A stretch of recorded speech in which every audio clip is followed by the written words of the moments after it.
दोस्तों नमस्कार, मैं श्री राजेश इंडोलॉजी के इस सत्र में आप सबका स्वागत करता हूं। बात आज रूस और यूक्रेन जंग की। क्या यह युद्ध अब थमने के कगार पर पहुंच गया है?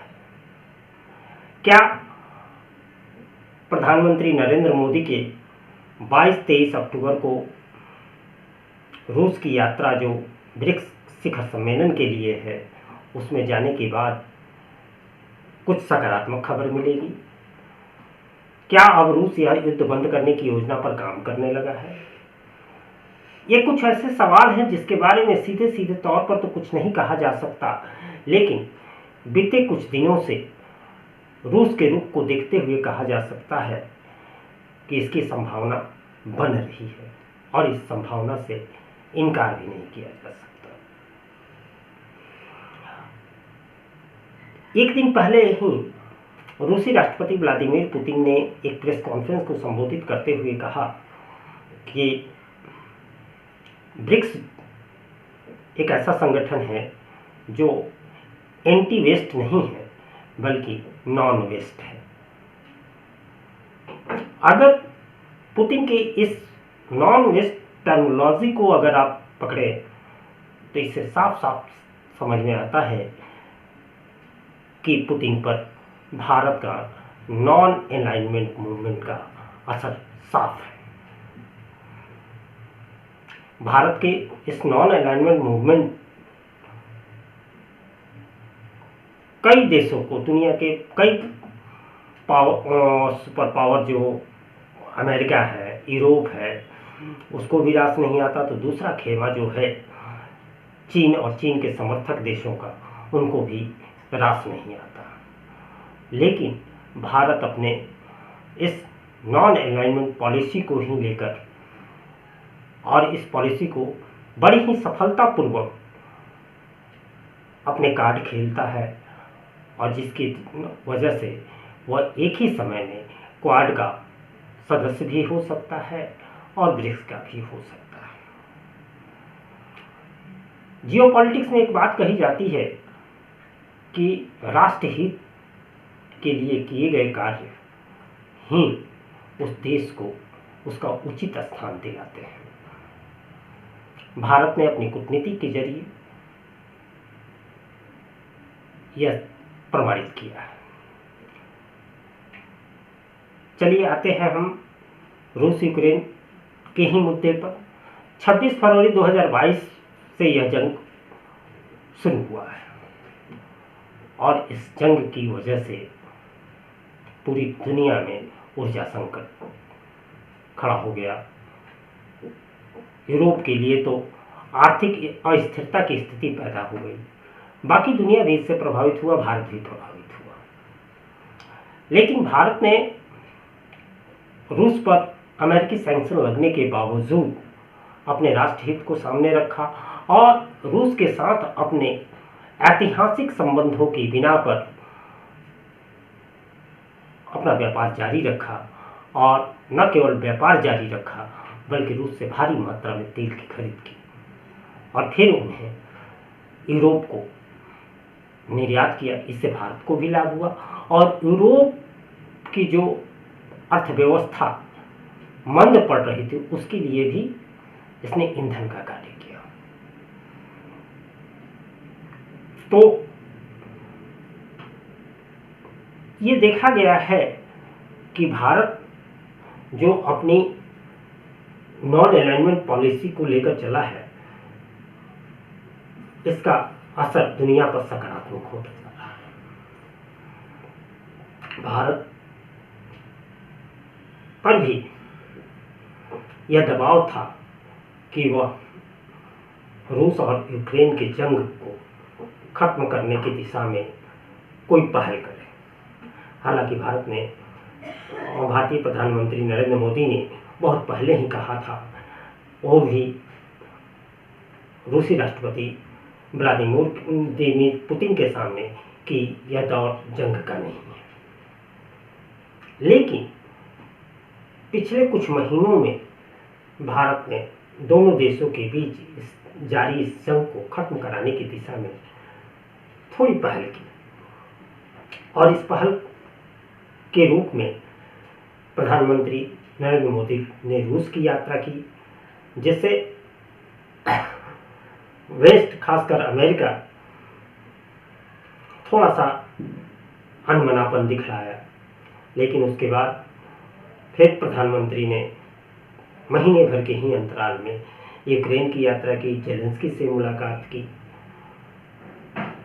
फिर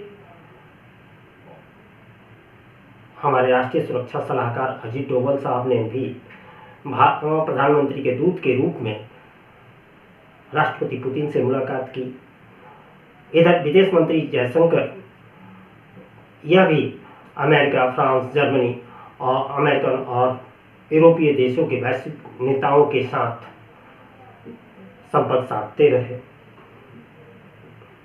इसके नतीजे धीरे धीरे अब दिखना शुरू हुए हैं और इस नतीजे का ही यह असर है कि रूसी राष्ट्रपति के लहजे में नरमी देखी जा रही है। और इस नरमी का एक और बढ़िया ये हुआ कि संयुक्त राष्ट्र अमेरिका के भारी दबाव के बीच भी भारत और रूस के संबंधों में कहीं कोई तनाव नहीं आया, बल्कि और संबंध प्रगाढ़ हुए। खैर, ये तो संबंधों की रही, लेकिन अभी हाल ही में दोनों रूस और यूक्रेन के बीच युद्धबंदियों की रिहाई की गई। 90 युद्धबंदियों की दोनों देशों ने रिहाई की है और रिहा होने वाले युद्धबंदियों के चेहरे पर उस वक्त काफ़ी खुशी देखी जा रही थी। इसके पहले 2024 के में इसी साल अगस्त में 115 रूस ने और 115 यूक्रेन ने युद्धबंदियों को रिहा किया था। ये जो रिहाई थी वह संयुक्त अरब अमीरात की पहल पर हुई थी और सऊदी अरब को एक तरह से कहा जाए तो उसने भी अपनी भूमिका निभाई। रूसी राष्ट्रपति व्लादिमीर पुतिन का मानना है कि युद्ध समाप्ति के लिए जो वार्ता हो वह सऊदी अरब में हो, वह उसके लिए उचित स्थान मानते हैं। तो वहीं रूस और यूक्रेन के बीच जो बैकडोर वार्ता है, बैकडोर डिप्लोमेसी है, वह तुर्की के सहयोग से किया गया। यहाँ यह भी ध्यान देने वाली बात है कि इस ब्रिक्स सम्मेलन में तुर्की भी शामिल होगा। तुर्की और भारत के संबंध कोई बहुत अच्छे नहीं रहे हैं अतीत में। बावजूद इसके कुछ महीनों से देखा जाए तो भारत और तुर्की के बीच रुख में नरमी आई है। अभी हाल ही में हुए यूनाइटेड नेशन के जनरल असेंबली में तुर्की राष्ट्रपति तैयब एर्दोगान ने जो भाषण दिया, तो इस बार उनके भाषण में कश्मीर का चैप्टर नहीं था। नहीं तो 2019 के बाद से एर्दोगान हर बार जनरल असेंबली के मंच से कश्मीर का मुद्दा उठाते रहे। तुर्की नेटो का भी सदस्य है, लेकिन वह ब्रिक्स में भी सदस्यता चाहता है और ब्रिक्स में सदस्यता के लिए अगर वह भारत से राह ठाने रहे तो ऐसी स्थिति में शायद उसकी सदस्यता की यह इच्छा पूरी न हो पाए। इसलिए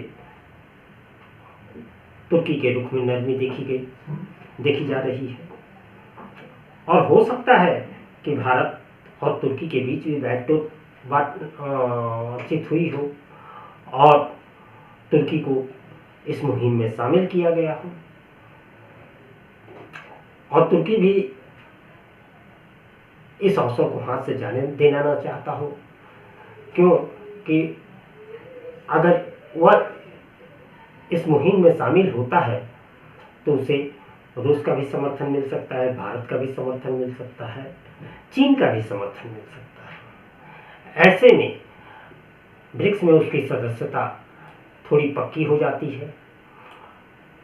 इस बार जो 16वां ब्रिक्स शिखर सम्मेलन हो रहा है उसमें मिस्र, इथियोपिया, ईरान, सऊदी अरब, यूएई ये नए देश के रूप में पहली बार शामिल हो गए। 36 से अधिक देशों ने ब्रिक्स की सदस्यता के लिए आवेदन दिए हैं।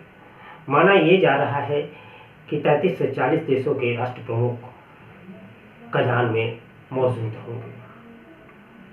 इस लिहाज से देखा जाए तो यह नॉन वेस्ट एक बहुत बड़ा जियोपॉलिटिक्स की घटना होने जा रही है। इस सम्मेलन के बाद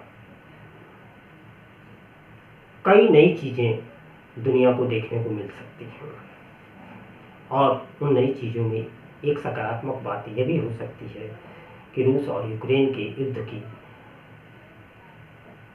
खात्मे की तरफ कदम आगे बढ़ाया जाए और इसकी घोषणा भी हो। हालांकि अभी तक ऐसे कोई पुख्ता सबूत नहीं मिले हैं। जेलेंस्की विक्ट्री प्लान लेकर संसद से पास कराकर फिर यूरोपीय देशों में घूम रहे हैं, उनसे लंबी दूरी के मिसाइल अटैक रसिया पर करने की अनुमति मांग रहे हैं।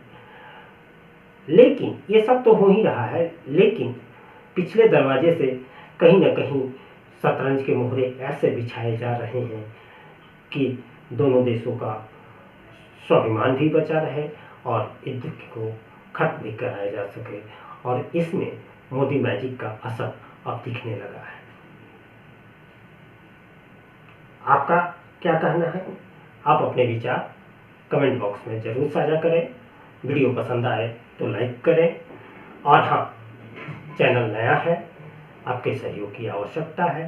सब्सक्राइब करना बिल्कुल न भूलें और सब्सक्राइब बटन के साथ लगे बेल आइकन को जरूर दबाएं ताकि अगली वीडियो की सूचना आपको तुरंत मिल सके। नमस्कार।